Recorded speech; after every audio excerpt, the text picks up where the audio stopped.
is not that solid anymore given the injury. And frankly, their defensive line continues to be strong. So I think that the Eagles will need to show up and bring their A game and take care of business on Sunday. Absolutely. And looking at the Eagles, Fletcher, they still have significant injuries. Sproles is out for the year. He might be done. Pretty significant knee injury.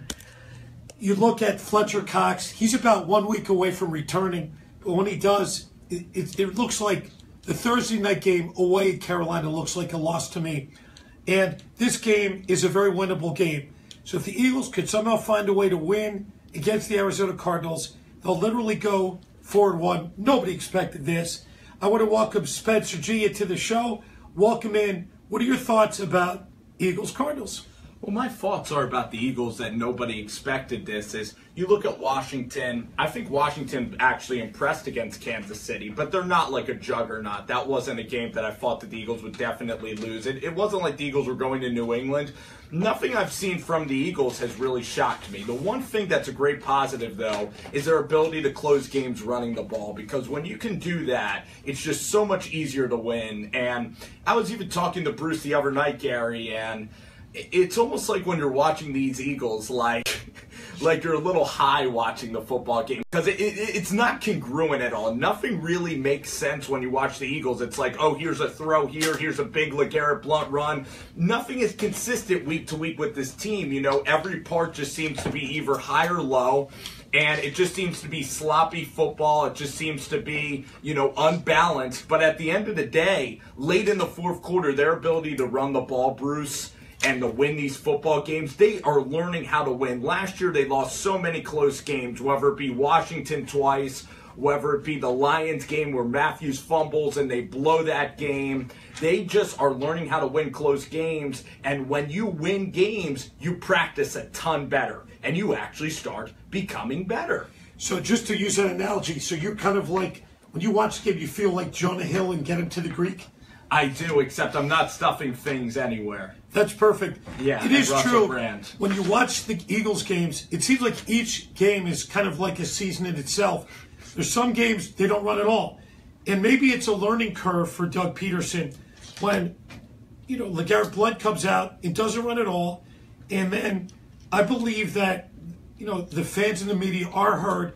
And Doug Peterson, every question he got all week was, why don't you run? Why don't you run? And last week, ironically, with Sproles, who's arguably the best running back, is gone, it seems like there's balance between three different types of running backs. So you look at Smallwood, he's kind of your standard back, good height, good speed. Blount is your Marshawn Lynch prototype banger. And then Corey Clement, to me, looks small and really fast. So when you have three good runners, you finally have Wisniewski, holding down that left guard spot. The line is so important to a running game. So, yeah, the last game, I think they really showed their colors as a running team. And looking against the Cardinals, their strength is the deep throw from Carson Palmer. It can kill you with the deep throw. And the Eagles' weakness is on the backside secondary. So it's going to be fascinating in the way the two teams line up. Well, I think that the NFL continues to prove to us to be a week-to-week league. And the one thing we saw this week was an incredible display of running by the Eagles and a three-headed monster for a change. I think if you'd asked us a week before or 2 weeks before, we'd say they don't have a running back. Why aren't they looking on the waiver wire? Now we're saying, wow, they got three serviceable guys. The fact is, LeGarrette Blount, if you get him a hole and he gets ahead of steam, is very difficult to run down, and he also hurts people. And so I think that there's a real opportunity for them to establish a running game. And if they could establish a running game with this team, I think Carson will be very dangerous because of the way he has a controlled passing game. On the other side of the ball, you've got Carson Palmer, who really is completely immobile and will make plenty of mistakes if you get in his face.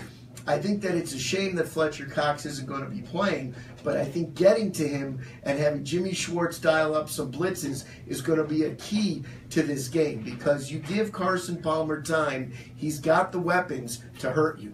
He's like a statue back there in the pocket, Gary. And my question for you is, you've watched so much you've watched even more New England Patriots football, being in their division so long.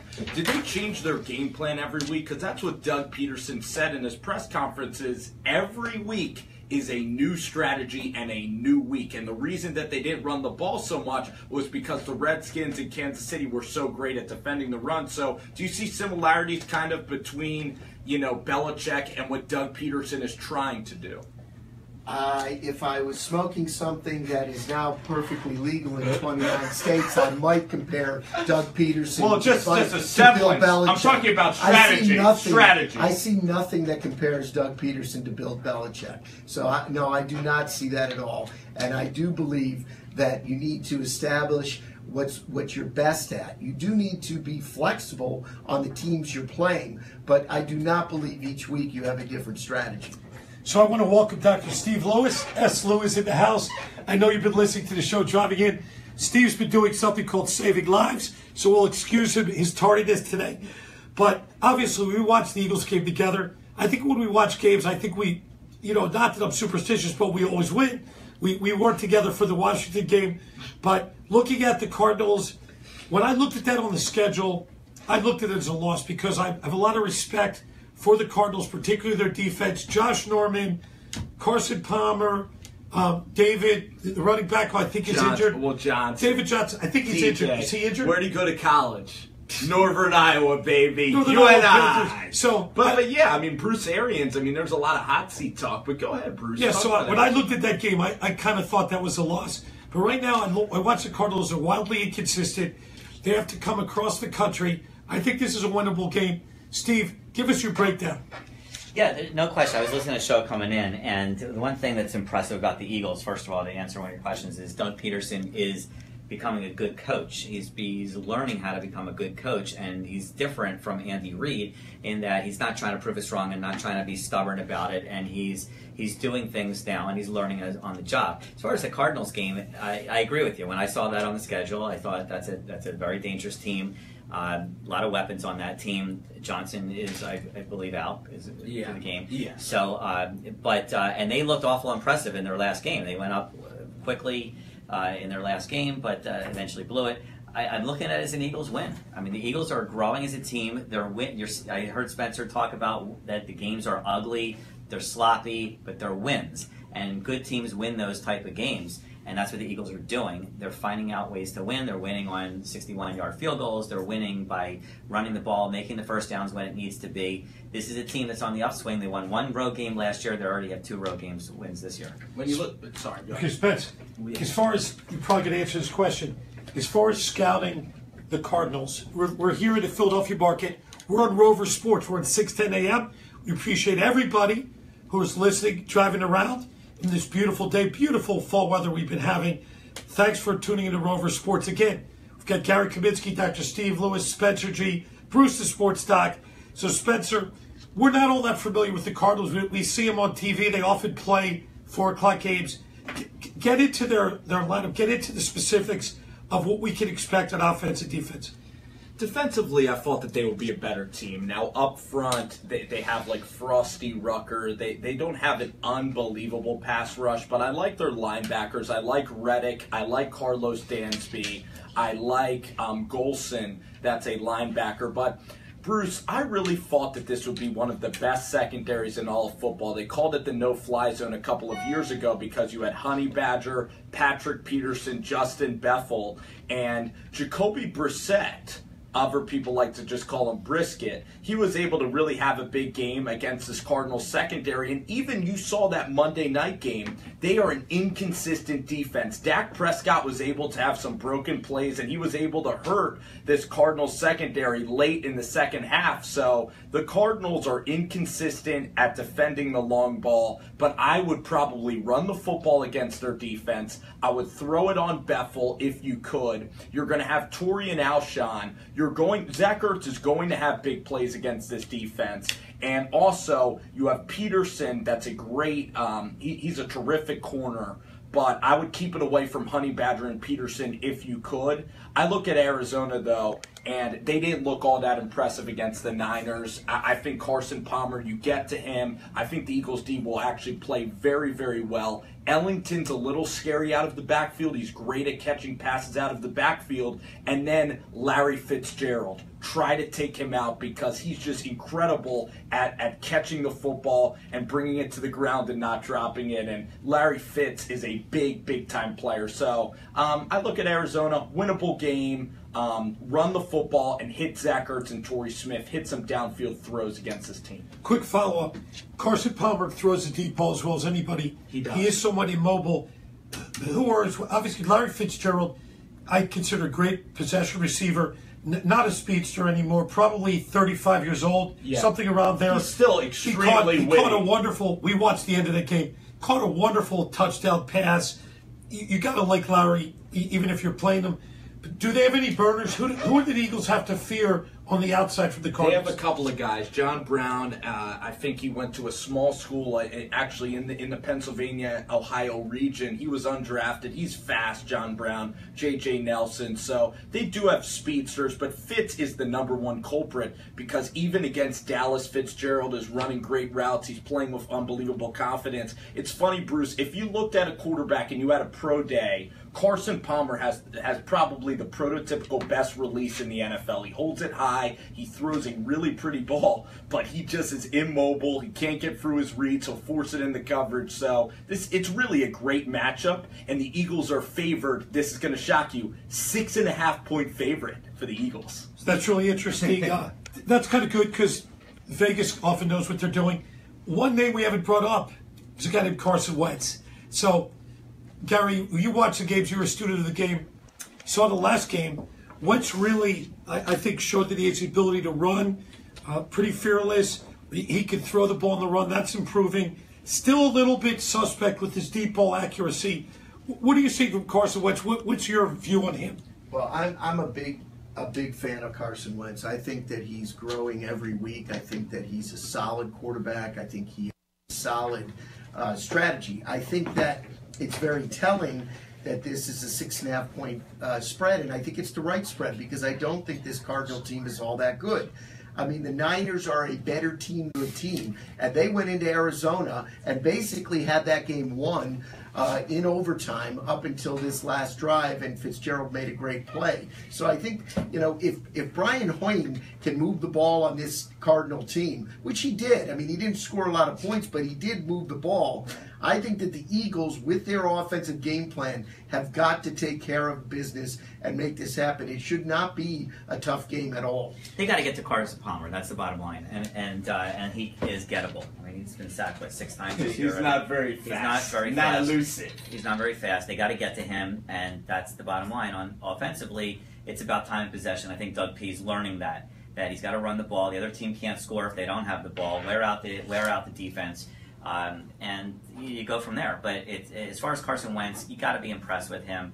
The one thing that Gary said, he makes plays with his feet. He does because he's not looking to run. He's not like a Michael Vick looking to run. He's constantly has his eyes down the field looking for the open receiver. The one problem with Carson Wentz that he has not gotten better is his mechanics. He is still overthrowing guys by a mile, and he doesn't have a good touch on the ball. And as far as the deep threat Torrey Butterhands, that's a problem.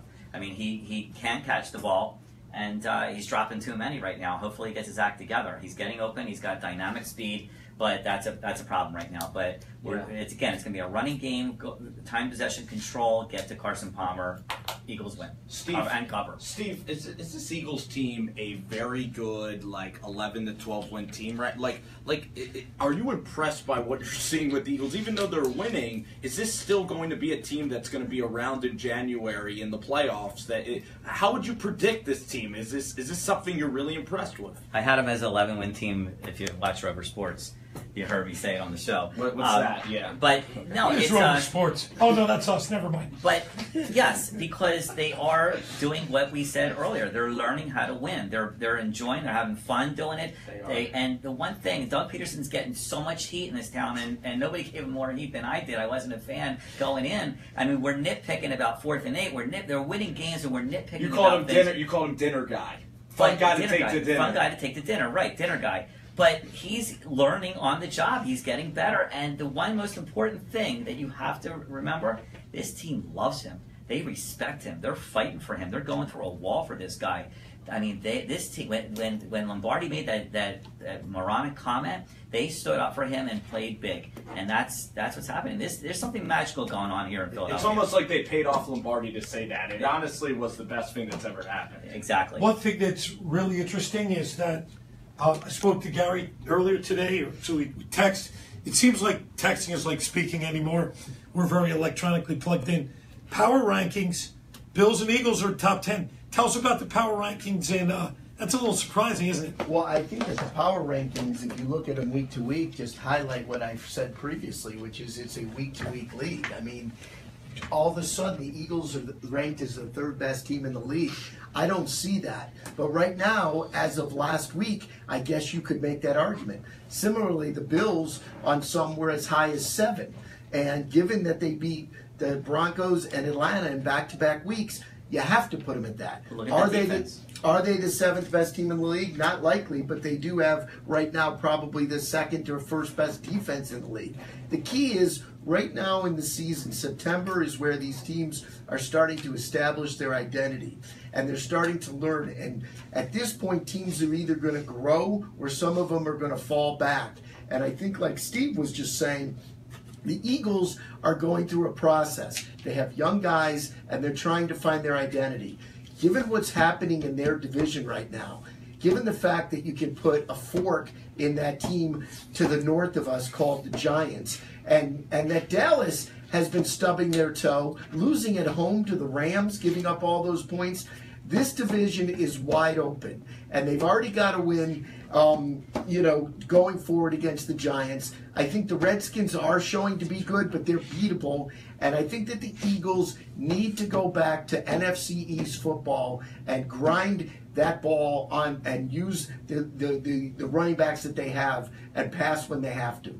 Hey, Gary, I wanted to kind of follow up on that point. You know, if the Giants and the Bills were playing neutral site, maybe Giants are favored by 2 points, but it's all about your record. And I know that the Bills have. I still think the Giants would probably beat Buffalo if they played face to face. And I'm just saying that to you, but I'm not sure what football you've been watching, but given that the Giants have no offensive line and the Bills might be leading the league in and they have the best defense. I agree. I do not believe the Bills would be an underdog against the Giants. Davis Webb pretty soon. I will fight it out. We'll sit on the sidelines here. I will give you guys incredible credit for going into Atlanta. I mean, Sark didn't call a great game, but I look at this Bills team. Can they grow offensively? Can they sustain the defense that they've been playing? And I guess like Sammy Watkins and Reggie Ragland, they're just not needed, I guess. Many people thought this would be a rebuild, and what Brandon is doing, it seems to really be working. That's a lead into the game, which, of course, is Bills at Cincinnati Bengals. You're you're from Buffalo. It's no secret. Nobody watches more Bills than you. Break down that game, please, Karen. Well, I do believe that the Bills can improve from here. They have a lot of young guys. They have a complete new coaching staff, and the system is completely new. So luckily, given the past with Rex, I don't know how many players are supposed to be on the field, Ryan, and the other coaches they've had. This is a team that is looking like a real football team, and that's the first thing. They've got Tre'Davious White at cornerback, who's a rookie and only going to get better. They've got other young players like that stepping up and making big plays. So I do think that they can improve. They have major issues on offense. They have virtually no wide receivers with any experience whatsoever. Jordan Matthews is now out for a month with a broken thumb. Zay Jones, who they traded up to get a second pick out of, can't catch the ball. At least he isn't catching the ball. His history is that the guy never drops the ball. So you can only hope that he'll get over that and start making some plays. Charles Clay is finally looking like the guy who's way overpaid because he's having an outstanding time. And you still have Shady. And the fact is that this Buffalo Bills team has led the league the last 2 years in rushing, and they have not been running the ball well. So they still have room for improvement. And if they start running the ball well, Tyrod Taylor, for whatever you say about him, does not make errors. And he is a quarterback that can make the team. Now, will he come back down 21 points? Probably not. But if you play good defense and run the ball, this is a guy who could win some games. And there's no question Buffalo is definitely waking up a lot of people. The big thing about Buffalo is it's not about this season. It's about next season and moving on. They have a boatload of draft picks, and they're really sitting pretty right now. And there's another team that's learning to win, and it's good to see Buffalo be relevant again. Yeah, I mean, they have 6 picks in the first 3 rounds next year.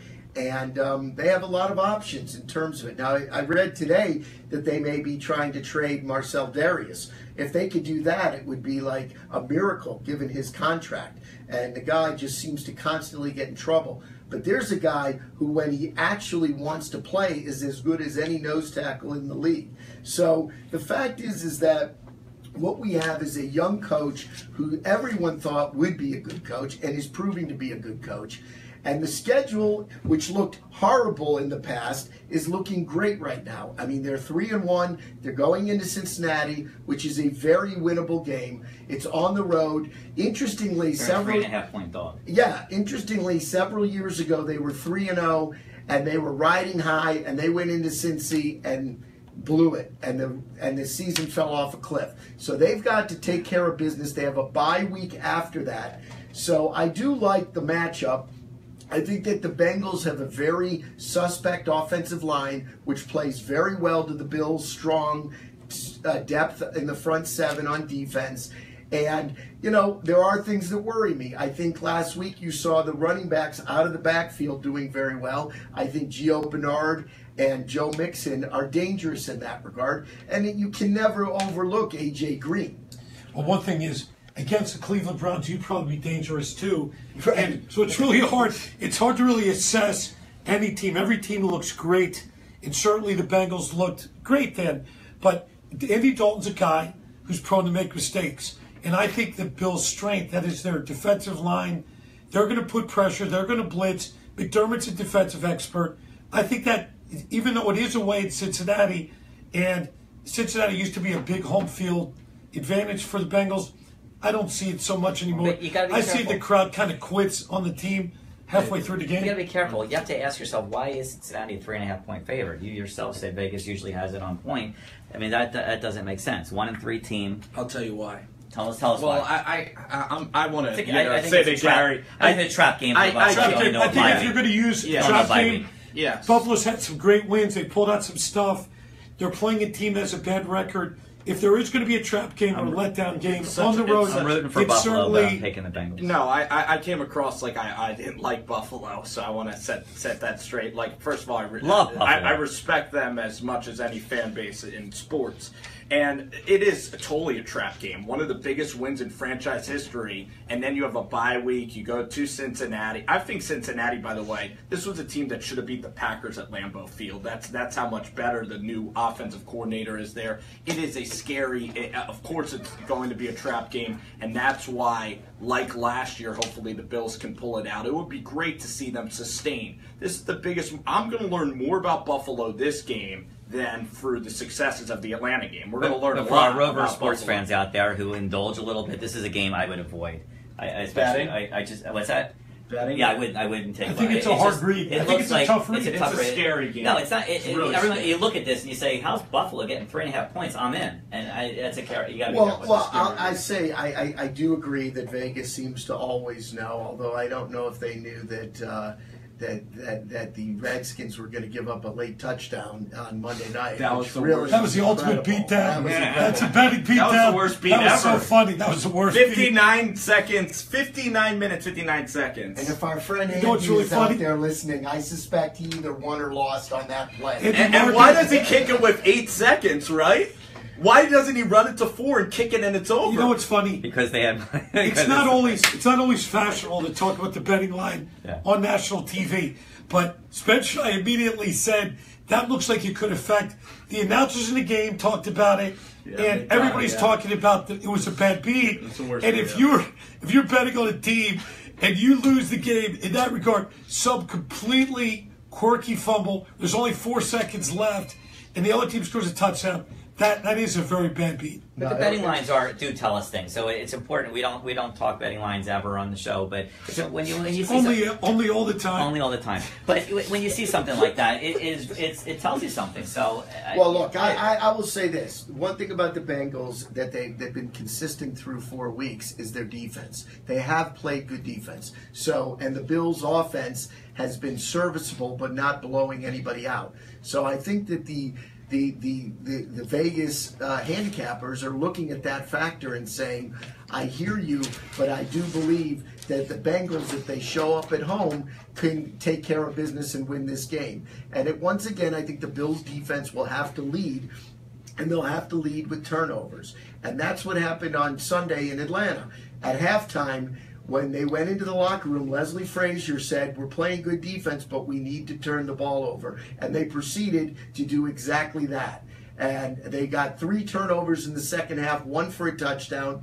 And look, that's how you win in the NFL, is turning the ball over and playing aggressive, because that's the easiest way to put your team in the best stead. Certainly. And you know, you look at Jerry, had an unbelievable game. He was, and that's going to be a fun watch. You know, I'm even going to try to check that one out. I was impressed on Monday night. We talked about this a little bit. I was impressed with Kirk Cousins. I think that Kirk, there was 8 guys defending, the pass. That's what Kansas City does. They rush 3 guys. So Kirk was scrambling. Josh Doxson from TCU. For some reason, he thought it was a good idea to try to land holding the ball with one hand, Bruce, instead of corralling it with 2 hands. That was such a catchable ball. And the fact that he tried to ease himself to the ground and lost the ball, clearly not a professional. The narrative would be so different if that happened. Well, I mean, the amazing thing about that play was that the guy made an amazing play. He got up in the air. He caught the ball. He high-pointed it really well. Ball. He had it with 2 hands. He just didn't come around right. He stole defeat from the jaws of victory on that play, right? And believe me, I'm sure he's feeling it, because that game was over with that play. But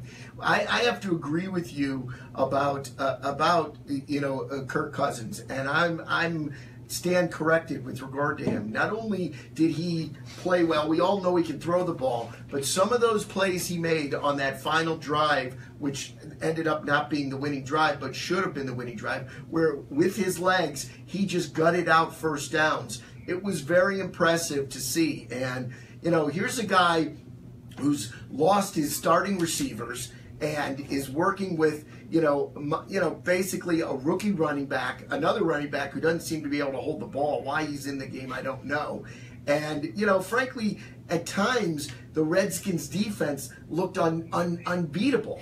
And then, all of a sudden, the Chiefs went all the way down the field. I mean, you have to give kudos also to Alex Smith. The guy is playing the best football of his career. And despite everybody wanting to label him as a game manager or whatever he is, there's one thing the guy can do. He can orchestrate unbelievable 11-minute drives that completely control the game. He's winning games. I think he's up there with Aaron Rodgers. Actually, the last 4 years, he's 66-25, which is pretty amazing. They have an awesome defense, but Bruce, Travis Kelce too. He's one of our favorite players because of how he's so passionate about football. But he's such a matchup nightmare. When you put a corner on Travis, you just say to Travis, box him out and simply make easy catches. And for Travis Kelce, it's like he's playing with guys that are like 5th graders. Kelce is kind of very Gronk-like. He's very big. He imposes his will on people. He's got an attitude. He's a fun player. It's almost like Jason Kelce is kind of a dour, fairly serious dude, and his brother is a crazy wild man. Totally different personality, different size. Probably, Travis is probably 5 inches taller. You would take Travis to play center on the Eagles. But that kind of leads us in. It kind of flows right into what I think is the most interesting game this week coming up, which will be Kansas City against the Texans. Kansas City's probably rated number 1 in the power rankings. Undefeated team. The Texans with Deshaun Watson, he had his breakout game. I think it's going to be a great game to watch. Steve, what are your thoughts about that game? I'm a huge Deshaun Watson fan. As you said, Alex Smith is playing really, really great football. Andy Reid, drafting Patrick Mahomes probably lit a fire under this kid. He's playing the best football of his career, and I agree with.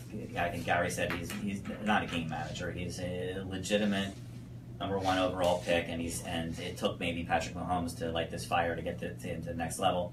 But Deshaun Watson, I'm a huge fan of him. This is a guy. We argued about this. I thought he should have been drafted much higher. He won a national championship. He's just a solid player, and it's going to be a great game. He's really developing into a solid player. Well, Steve, I don't know if you watched Bengals Texans, but there were questions about Deshaun's ability to throw the deep ball, but he did that against the Titans. I'd like to continue to see him progress. I'm not ready to say he's going to be a slam dunk, but from his personality, he has all the intangibles. Such a great kid. Such a great heart. He gave the Hurricane money. You saw Loved that too. him. Yeah. He did it. He's such a great kid. I mean, you want to root for him. I think this should be on paper an amazing game. It's hard to get a feel for what the Texans are, because you referenced that Bengal Thursday night game, and it was like watching paint dry. It was one of the worst football games I've seen in a long time. And that's saying a lot. You've seen it. I've seen a lot of football games. You've seen Thursday night football. And then the Texans turn around on Sunday and light up a Titans team that some picked to win their division and just completely dominated them, scoring like 50 points. So I don't know. I do think that the Texan team is more like the team we saw on Sunday than the team we saw against the Bengals, but also maybe it tells you that this Bengal defense is pretty good. So I think that Kansas City is bound to lose. Unfortunately for this team, they were 5-0 last year and tanked. So we'll see if they can keep it going. Even in the game Monday night, at times they look dominant and at times they look dominated. And it's hard to tell. I think listening to our lead-in show, Football Stories with Al Thompson, he made a good point in the sense that no team wins every game. And this is kind of a game you look at. And in fact, we're going to talk more about that after the break. So we'll be back. And thanks for listening to Rover Sports. Is that game in Houston or in Kansas City? It's in Houston. We're still rolling. Houston. Yeah, we're still rolling here. Kansas City don't win down there. No, it's going to be a tough They game. always flirt with disaster. Kansas City always likes to play close. No, they do. They don't. Houston's going to win that game. Do you think that? I think Houston's going to win the game. The defense has been playing well. Big home crowd. Deshaun Watson. By the way, that's going to be a fun game. I think that's going to be the. Is that a 4 o'clock game or is that a 1 o'clock? 8:30 game. Oh, it's the Sunday So night. it's a Sunday night game. Very cool. It seems like they really select those games well, don't they? I think that'll be I exciting. don't know how they knew it before the season. They picked that game. But Well, you're they right. also How did picked they their know that? They're selecting the great No, games they- for Sunday night and the worst No, games they for Thursday picked. night. That's not They true. always do. Monday night kicked the But the crap worst out of games are. Sunday. How about the London Colts games? Seahawks was not a Yeah, good the Sunday London game. The London games are the worst games, though. How about Colts Seahawks? Has anybody seen? We're still rolling our Facebook. Thanks for everybody for logging in. If you like what you see on Bruce Grossinger Facebook, please share it. You notice we're talking football. We're bouncing around. We're bouncing around. When we come back after the break, I want to talk a little about Colin Cowherd, saying the Philadelphia fans are the dumbest fans in America. Certainly, you have something to say about that, Steve. I believe that obviously Fox Sports 1 is in certain ways drowning. Looking at the ratings, they're tanking. They make ESPN look popular. And when you hear about that, should we talk about if the Pats can beat the Buccaneers too? we're going to go around You got to the talk league. about the debut of Mitch Trubisky. Yep, Trubisky. What about hockey? Welcome back into Opening Rover tonight. How about Sports. Sixers? We were just talking Sixers about basketball. an interesting game, Kansas City Texans, and that this might be the game that Kansas City loses. They can't win every game. Texans, a home crowd, good defense, Deshaun Watson. My gut feeling is I think it's a Texans win. It's tough, you know. I know Alex Smith, is getting a lot of praise, and he's a good quarterback. He's not incredibly elite, like he can take over a game, and at times his Chiefs' offense isn't that explosive. It's a toss-up, real toss-up. But I'm gonna go Kansas City in a dogfight, like 20-16. But I'm not, I'm not really. I don't really have a gut feeling on this one, or a real strong opinion. Bruce, I also think that this Bucs-Patriots game. New England, I just can't see them losing 2 straight games, but on paper, this looks like an awful matchup with Mike Evans, with Cameron Braid, O.J. Howard, Humphreys, Deshaun. It looks like, New England's going into a buzzsaw with their corner. Stephon Gilmore's really struggling right now. So do you think New England can win a game? I mean, I know their back's against the wall, and Tom Brady just doesn't lose these type of games. In driving in tonight, listening to Eric Hauser, he believes Patriots will lose again. He believes it's a Bucs win. Matt Santelari is a big Patriots fan. He's not even that confident. He thinks it's going to be a field goal game. Yeah. But everybody else thought that the Bucs will win that game. And looking at the Patriots, it's a tough matchup. It's a really tough, some great matchups. Well, I think that the Patriots are really struggling on defense, and I think we're struggling to understand how Matt Patricia and Bill Belichick, two of the anointed greatest minds in the history of football, of defense of football, are having such problems. But I think the problem they're having is the players that they have. You mentioned Stephon the Toast Gilmore, who they paid all this money to, who I got the wave going when he left Buffalo, because I watched him get toasted for 4 years, and I think it's incredible, and he apparently is being touted as someone who can't pick up their defense. Well, who'd you ever hear about that? They also have injuries. Dante Hightower is hurt. He may not be in. He's a key component of their defense, and I'm not sure Gronk is going to play on offense. And you take away those types of players from that team, and yes, maybe Tom Brady will outscore Jameis Winston, but I think at home the Bucs have to step up, because opening week the Bucs laid a huge egg, and that was a shocker, and they can't get away doing that again. I wanted to bring up one topic before we get into Colin Cowherd, before we maybe talk basketball or more Eagles, and that's the New York Giants 0-4. And this is a team that I was actually surprised, Bruce, because you know that I'm the biggest Ben McAdoo, hater probably around. And to tell Yes, I think that's pretty true. I was stunned that the Giants competed with the Bucs that hard and had an opportunity to get a stop and win. That's a tough place to play in Tampa Bay, and I'm really surprised that this Giants team's playing a lot better. Looking at their schedule, they got the Chargers, they got Denver and Seattle. Do you think that this is a 5-win team or more like an 8 or 9-win team that can actually come back this year? What do you think? Well, I see Denver and Seattle as losses. So I look at a team that is, 1-5, 1-6. And then the Rams come to the Giants. You think the Rams are beating the Giants at New York? The Rams are a pretty bad away team. Yes. The Giants, I think that'll be a close game. I think that'll be an ugly game. But I really see this as a year where the Giants are way down, in a year where they replace their coach. I think that'll be to your liking. But I just think when you get buried that much, I look at the rest of the NFC East. Washington, Cowboys have been up and down. Eagles, obviously started out, I think the schedule's been easier than they thought. I think they're just going to be buried. When a team's buried, I'm just not sure that this is the Giants team that's going to come back and rebound. I was burying Ben McAdoo's grave. I was shoveling dirt into his grave. But I stopped when I saw that the Giants were running it against Tampa Bay. So I'm going to give him I'm going to give him a little sliver of an opportunity.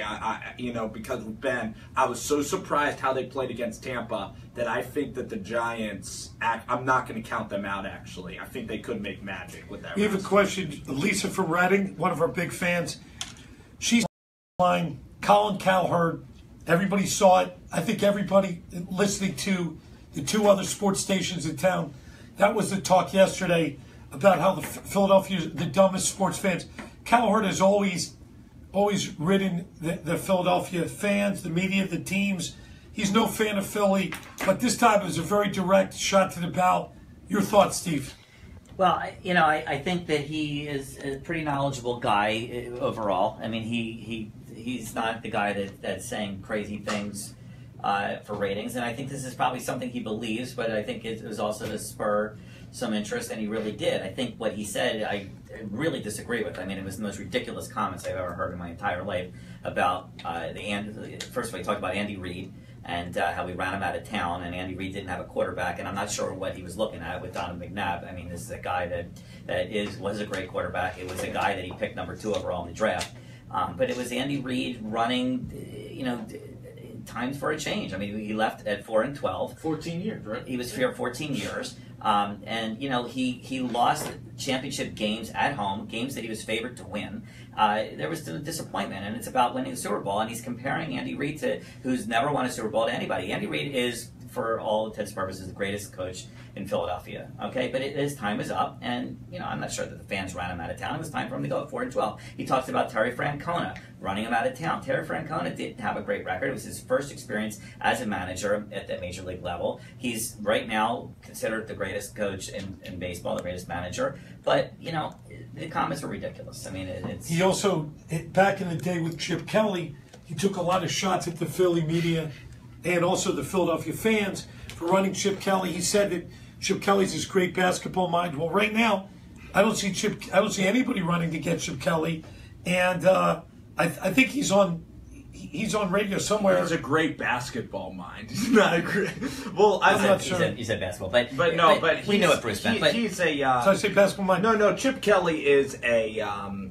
He reinvented football forever, so you got to give him credit. But now everybody's caught up to Chip. Listen, everybody fell victim to Chip. He doesn't adapt at all, and he doesn't treat the pros like pros. That's why Nick Saban's back in college too, because he wants to be a dictator. We don't want to get into a Chip Kelly thing. We're trying to judge Colin. We're talking about the fans. But you're right. Let's look at the fans. Yeah. Look at the fans. We have a great. We can agree. Basketball is, and again, I was thinking about basketball with Philly. We've supported the Sixers throughout 10 horrendous seasons. Certainly, there's a great history with the Sixers. College basketball, the Big Five. This is a basketball place. I think we support, our teams. This is a 4-for-4 place. And this is a place where the Eagles have never won a Super Bowl, but the teams are passionate. I think the most passionate fans, the Flyers fans, always pack that place, no matter what. They've been terrible the last few years. Phillies fans, remember '93? Remember 5 great years. To say that these are not knowledgeable fans, to say they're not passionate fans, I think you can't. I can't agree with that. He made a comment about the Michael Irvin thing. When Irvin got hurt, they cheered. Let's be clear about this. Anybody that really knows Philadelphia and Philadelphia fans would have a tough time disagreeing with me. Philadelphia fans are the most passionate fans in the country. They're the most knowledgeable fans in the country. We bleed sports. This is in LA. It's not New York. We're not going to Broadway shows. This is sports. It just is. I mean, we're looking for games all the time. We're knowledgeable about all sports, all the teams in all the leagues, but we are very passionate about our fans, about our and protective of our fans. But we're very passionate about our teams. So it was an ignorant comment. He's an idiot. He's a moron. And I'm done with it. Well, Gary, when this segment gets proposed to list a fan base out of the United States that is the dumbest fan base, a part of it's like a lose-lose for Colin. Like, you like that a guy's taking a risk because you encourage risk-taking in sports talk, but whatever he would have said would have been negative, whether he said Milwaukee or Minnesota or any city, So what did you expect? Well, I mean, I do think that, I don't know, I don't necessarily agree with Dr. Steve over here, that Colin Cowherd, this is his MO. This is how he gets ratings. This is how he got a new job at Fox Sports where they overpaid him. He says outrageous things to generate interest, and that's what this is about. I mean, it wouldn't make sense for him to say that Milwaukee are the dumbest fans in the league, because who gives a rat's about Milwaukee, right? Because it's too small of a market. Yeah. He's going to pick on a market. He's going to pick on a market where it's big, so people will talk about it. The fact is that being a relative outsider, I would say that the fans in Philly are clearly the most passionate about all of their teams. And sometimes what they may say and do may not appear to be all that intelligent, because they allow their heart to go first before their head. And I think whether it's cheering for Michael Irvin being laying on, prone on the field, or whatever you want to say about what have you done for me this play, which is a classic way to describe a Philadelphia fan, is what have you done for me this play? I've never seen a base that is so fickle. But what they're not fickle about is that ultimately they stand by their teams. They just may not stand by their teams mid-game. I get why he did it. I mean, it was the stun effect. It was the Mike Lombardi effect. I get why he did it. There's no question. Everybody's chasing clicks. Everyone's chasing views. Yeah. I get it. He's an idiot. I get why he said it. I hope he doesn't really believe it. If he does, Colin, this is for you. If you really do believe it, if you're calling me dumb, you know where I am. I'm here in ESPN Philadelphia on Ballot, the 555 building. I'll meet you outside. Oh, boy. And Calling me dumb? Come on. Well, and also, I'll say this about Eagles fans, that they sure can, there's a couple of inappropriate acts, whether it's the wristbands on the ice or the acts of a few, if you go to an Eagles game as an opposing fan, it is not the most peaceful experience. It's not like going to Green Bay, and I'll say that. I will say this, though, honestly, the Northeast, very passionate fans. And when you talked about cheering an injury, if there are 70,000 people in the stadium, and there are 100 knuckleheads. I think there'll be 100 knuckleheads in any stadium. They'll be audibly cheering when somebody gets hurt. So to try to paint the whole city due to those 100 knuckleheads, or when they threw wristbands on the ice, or when anybody throws anything on the ice, it seems like Philadelphia never gets a pass for anything. True. It's an old cliche that we threw.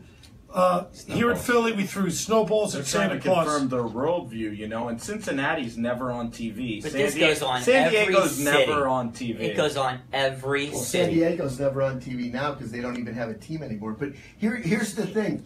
I can tell you this. I've been to a lot of stadiums wearing my Buffalo gear that are outside of Buffalo, and I've experienced a lot of hostility. But I don't think I've ever experienced worse inappropriate behavior than in the New York Giants stadium, and you guys were with me. I was right there. We were We at thought the they were time trying to wearing attack Carolina you. Panther outfits in a playoff game, and I had my kids who were little kids, and I had fans getting in their face, MFing, a 10-year-old. And I've never had that happen here. But you've had bad here, though. Oh, absolutely. I was at a This is Sabres great. Flyers game wearing my Sabres jersey in me. Game 6, and some guy not only started screaming at me and MFing me, but he started pushing me and physically But this touching goes me. on I was everywhere. very uncomfortable. Even your son has said wearing a Bills But I gear think if is you're a not- hockey it's not- fan, I think we can agree that if you go to a nice hockey game,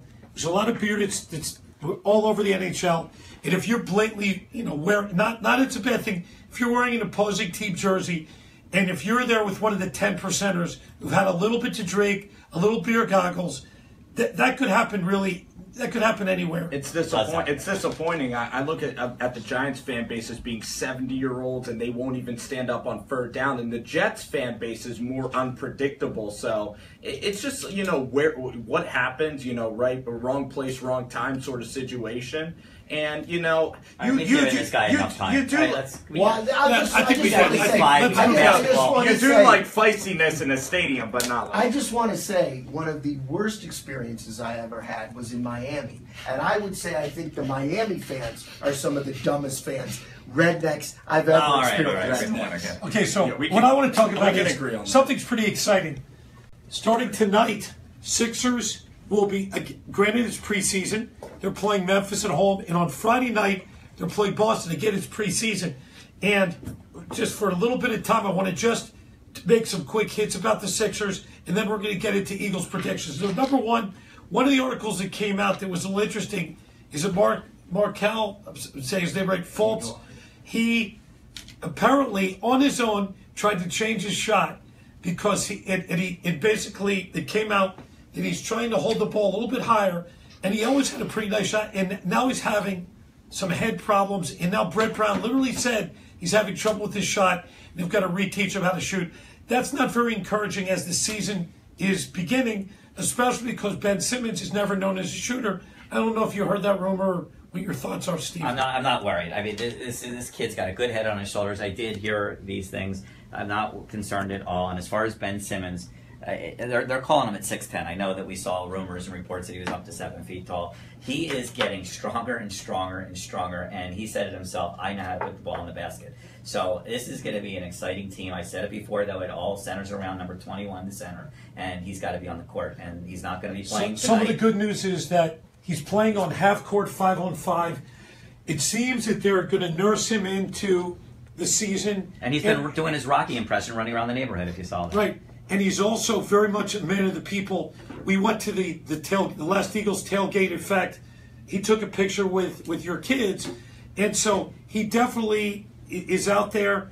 He didn't look like he had a limp again. We didn't have a chance to examine him, but You should have said as Embiid goes, so does the team. But I think it'll be fun even to watch preseason and just to try to get a feel to see Ben Simmons play. It's going to be exciting to watch Ben Simmons play. Again, Friday is a meaningless game against the Celtics, but you might at least get some flashes. Not meaningless to me. Yes. Yeah, I hope Ben can play. And Ben can play. The better Ben does, you're going to say don't waste him in the preseason. I just want to see the regular season start, see the guy get healthy, collect. Well, he's got to get his feet together. I mean, playing against guys in 5 foot white guys is a lot different than playing. Well, it's a short. That's with the NBA. It's not like the NFL. It's actually, and the NBA is a pretty short preseason. Yeah. And it goes right into the regular season. So I think there's a big difference between being in shape and being in game shape. Something interesting you said is the Markelle Fultz and the yips that he's having shooting a basketball. I didn't even. I know yips and putting and golf, but I don't think anybody used the word yips. I guess it could. Me and you shoot differently all the time. I say shoot it to the left of your face more, shoot it to the right, and then you can adjust quickly. Why is this becoming habitual? Isn't that hard for a basketball shot to be a habitual thing? Well, I just think on his own, and I agree. He's been playing basketball his whole life. He just he tinkered around with his shot. I'm sure he'll snap back on it. He looked good in the preseason. The thing about Fultz is he's really such a balanced player. He can play defense. He can dribble. He's a hardworking guy. He's from Baltimore. He checks off all the boxes. I'm not worried about him. But that was a story, and I thought it at least merited discussion. Slow sports day. It's not a big story. Hey, Gary, do you think that the Knicks, I know they traded Carmelo Anthony, but do you think now with Jeff Hornacek, with Melo, and that cloud being relieved from that franchise, that they can finally pick up the pieces and start building a new culture with Doug McDermott and Ron Baker and Michael Beasley? What did you think of that whole trade, the Melo trade? Well, I think that they had to get rid of Melo and get rid of the cloud. I think that the three guys you just described are completely useless and have nothing to do with the future, and unfortunately will likely be on another team Mike next Beasley year. is the future. You didn't mention Porzingis at all in that question. Porzingis take it to the hole. I mean, what is he, 7'2"? Yeah. He is. He's quick. I mean, Hornacek wasn't fired, was he? No, Hornacek's there. Oh, that's right. Yeah. So they didn't lift him out of there. Look, I mean, I think they should bring back the Buffalo Braves. That's what I think. So we have a few minutes left here. Predictions. We're going to go around the horn. Predictions. Eagles, Cardinals. Spencer, you're up. I think that the Cardinals, I think that the NFL is so different. It's such a different game week to week. Arizona just won an overtime game. The power of winning is so powerful. They're going to practice really well in the desert with Bruce Arians. The Eagles, everybody right now is on the Eagles, so the Eagles are going to practice more apathetically. I see a game where Arizona is going to really be in this football game till late, and Jake Elliott wins it with a late field goal, so it's going to be like a 3-point ball game. Eagles 30-27. I think that notwithstanding Bruce Arians coming home to Temple and probably going out drinking with all his buddies, I think that they have a very tall task, and I think the Eagles continue to improve. I see them taking this game without much trouble, 27-17. I do agree with what Gary said there. I think one thing that we didn't talk about is number 17 and what the incentives in his contract and what he's playing for right now, and he hasn't even come close to achieving where he needs to be. This team is going to be a difference maker in this season. There's no doubt in my mind. He's just far too talented, and the more running game is going to open him up for success. I got the Eagles winning this game 27-20. They will cover. It's going to be an exciting game. Enjoy. The keys to the game, I think, is the Eagles' defensive line. Tim Jernigan, singular, not plural, is the best acquisition. Guy is a complete beast. He plays really, every single play. Look at Vinny Curry. Hopefully he'll snap out of it. Chris Long is really a leader on the team. He's only there in his first year. Really, really excellent player. Brandon Graham, one of the most consistent. So I think the key is putting heat on Carson Palmer. I believe it'll happen. I believe Carson will have at least one deep throw, probably burn one of the guys, maybe Rasul Douglas, maybe Jalen Mills. But I am predicting a close game that the Eagles win. I am predicting 27-24. 24. I think the Eagles are going to. 4 for 4. So I think That's we gonna be all a close game, we all have yeah. different reasons, but we all come to the same conclusions. I'm not, if you're betting against the spread, I'm not sure I might not go with that game because it's a lot of points to lay You for would the go Cardinals. with Arizona. I don't think I would touch the game again. Eagles are really tough games to predict. Take Eagles, give the points. If you want to have a bet, Nelson beat, Aguilar continues his success. I do, yeah. Papa Nelson. I do. it's funny how you put a guy in the slot. Nelson Aguilar, most improved Eagle this year. He couldn't really go anywhere but up, but he just looks good. He looks confident. He's catching the ball into his hands. But love the defense. I like the fact, albeit that these guys, Rasul Douglas Mills, do get burned a little bit. I think the safeties are certainly McLeod is back from injury, and I just think it's going to be fun. I think the home crowd going into this game with the possibility of being 4-1